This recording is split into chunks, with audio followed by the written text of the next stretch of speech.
I'm really excited to talk about this conversation because, everybody knows if they listen to my podcast that, there's so much wrong with women's health and the lack of knowledge and patriarchy and gaslighting. But this subject right here is, it's weird. In medicine, women have been relegated to bikini medicine. So you're basically a set of breasts and your reproductive organs. But when it comes to physical description and activities in the organs and the muscles and all of the things that go into our pelvic region, that's also an area of taboo, and we don't talk about it.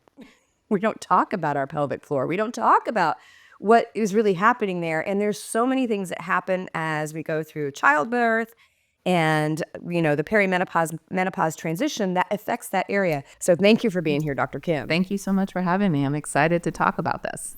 So, I would have never thought that you could tear a labrum during delivery. Yeah. So that's one of the things I do now is I help women like when they're pregnant to come in and do some positioning, doing some labor positions, do some hip openers and things like that to help teach them about that. Basically, what we need to know is this part of the pelvis here is the pelvic inlet, and then this is the pelvic outlet where baby comes out. And so we initially need baby to drop down, which requires us to have more external rotation in our hips, and that's why hip mobility is really important. But then as baby's coming out, we actually want our hips to be more in an internal rotation kind of together so that it opens up this area right here so that there's more space for the baby to go through. So I'm going to describe a little bit about what she was kind of talking about is, if you look at a woman's hips, it kind of looks like, I think they almost look like butterfly wings. The top of the hip bones where we get our curves from, if we're looking from the outside, is the top of the hip and the iliac crest. And then you've got sort of the narrow pelvic floor that opens up to let the baby come through.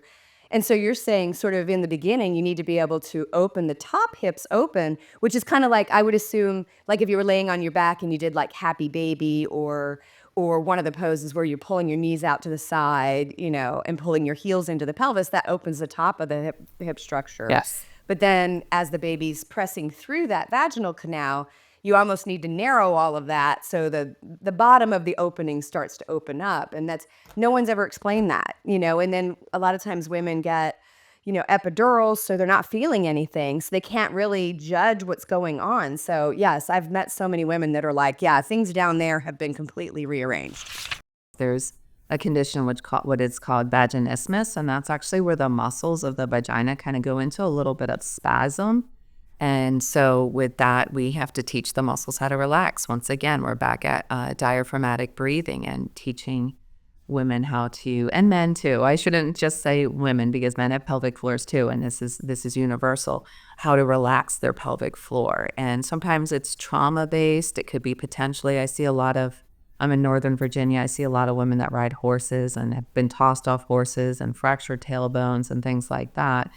So there could be some tightness from injuries when we're younger that could be causing some of that pain. And so teaching those women how to relax those muscles. And the other thing a pelvic PT can do is use devices called trainers, which we can actually use, which one that I use is called a pelvic wand. And so we can teach clients how to use this trainer to go inside the vagina and actually, with lots of lubricant, get the muscles to relax. But it's very empowering. And one of the most important pieces is getting a woman's nervous system to recognize that when you're going to be touched in this area, it doesn't always have to be painful. So going way back to just deep breathing, relaxing, and helping couples, people go through this journey together and getting them to a place of feeling much more confident with their bodies and not being afraid to have possibly intercourse because of pain.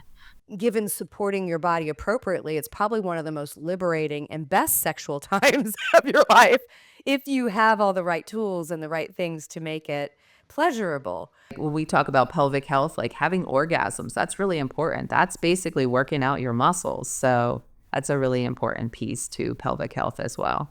And I'm going to be giving out a free freebie with some tips and tricks for pelvic health, and that's going to be one of them on there.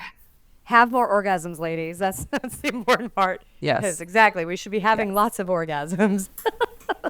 So if you were to leave my guests with like, 2 or 3 tips, things they could possibly do on their own, maybe to explore whether this is an issue. One of the things, some general tips that I give people is if you're urinating, we should be urinating about 5 to 8 times a day. And so if you even wanted to monitor that for a couple days, like I have my patients do, and just see if you're like going 10 to 12 times a day, you might be urinating potentially when your bladder's not full. So there's things that we can do to teach like a little bit of urge suppression.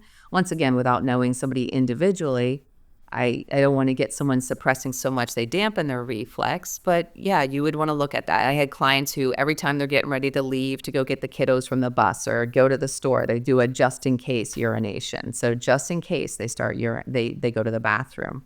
So I would look at your frequency. How often are you urinating? Is it more than 5 to 8 times a day?